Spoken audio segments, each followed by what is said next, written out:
జగన్మోహన్ రెడ్డి గారు 3,50,000 కోట్ల రూపాయలు 5 సంవత్సరాలు అప్పు చేసి 3 లక్షల కోట్ల రూపాయలు ప్రజలకే సంక్షేమ కార్యక్రమాల ద్వారా అందిస్తే ఓకే గగ్గోలు పెట్టినటువంటి ప్రభుత్వం ఈ రోజు 3,50,000 కోట్ల రూపాయల పైన ఈ 2 సంవత్సరాల్లో అప్పులు చేసి అంతా కూడా ఆ కాంట్రాక్టు ఈ కాంట్రాక్టు ఈ వర్క్ ఆ వర్క్ అని చెప్పి ప్రజల సొమ్ముని లూటీ చేసి దోచుకునేటువంటి కార్యక్రమం మరి చంద్రబాబు చేస్తున్నాడు. సంపద నేను సృష్టిస్తానని చెప్పి ఇప్పుడు అధికారంలోకి వచ్చినాక చెబుతున్నాడు చంద్రబాబు నాయుడు గారు.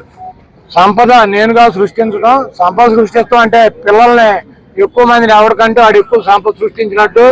నేను మా అబ్బాయి సంపద సృష్టించేటువంటి పరిస్థితుల్లో లేవు కాబట్టి మీరే మీ సంపదను మీరు సృష్టించుకోండి, మేమిద్దరం చేతగాని వాళ్ళం, మాకేమి సంపద సృష్టించలేదు, మేము ఒక్కొక్కరిని సృష్టించాం, మీరు 4, 5, 10 మందిని మీరు సృష్టించుకోమని చెప్పి మనకి చంద్రబాబు నాయుడు కథలు చెబుతున్నటువంటి పరిస్థితి ఉంది. అదేవిధంగా జగన్మోహన్ రెడ్డి గారిని మా పార్టీని గొడ్డల పార్టీ అని చెప్పి చంద్రబాబు, లోకేష్, తెలుగుదేశం పార్టీలో ఉన్నటువంటి ప్రతి వాళ్ళతోనూ ఆయన ఎల్లో మీడియాతో మాట్లాడిస్తున్నాడు.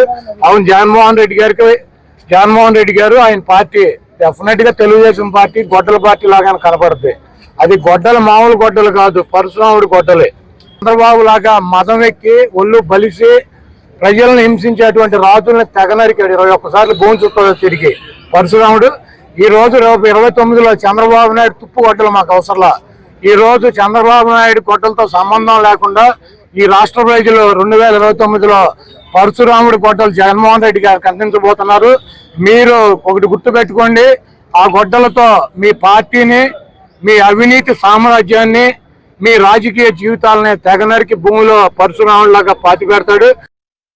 5 సంవత్సరాల కూటమి ప్రభుత్వ పాలనలో ఎంతగా దగాపడ్డాడో అది నిరుద్యోగి కావచ్చు, విద్యార్థి కావచ్చు, రైతు కావచ్చు, మహిళ కావచ్చు, యువజనుడు కావచ్చు, వృద్ధులు కావచ్చు, ప్రతి ఒక్కరు కూడా ఈ రోజు వారు కడుపు మండి రోడ్డు మీదకి రావడం కూడా జరిగింది.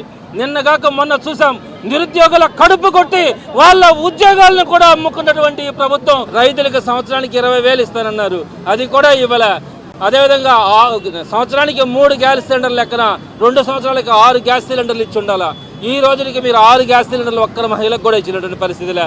అలా ప్రతి ఒక్క అంశంలో కూడా జగన్మోహన్ రెడ్డి గారు ఏదైతే చెప్పారో అవన్నీ చేసి చూపిస్తే ఈ రోజు ఏవైతే చెప్పారో వాటన్నిటికీ కూడా వెన్నుపోటు పొడిచి ఈ చంద్రబాబు నాయుడు గారు 2 ఏళ్ళు పూర్తి చేస్తున్నారు. ఈ రోజు ప్రజలందరూ కూడా ఎదురు చూస్తూ ఉన్నారు, ఎప్పుడెప్పుడు మరలా ఎన్నికలు వస్తాయి, జగన్మోహన్ రెడ్డి గారిని మళ్ళా ముఖ్యమంత్రిగా చేసుకోవాలా, అందరి జీవితాలు బాగుపడతాయని ఈ రోజు ప్రజలందరూ కూడా ఆక్రోధించేటువంటి పరిస్థితి.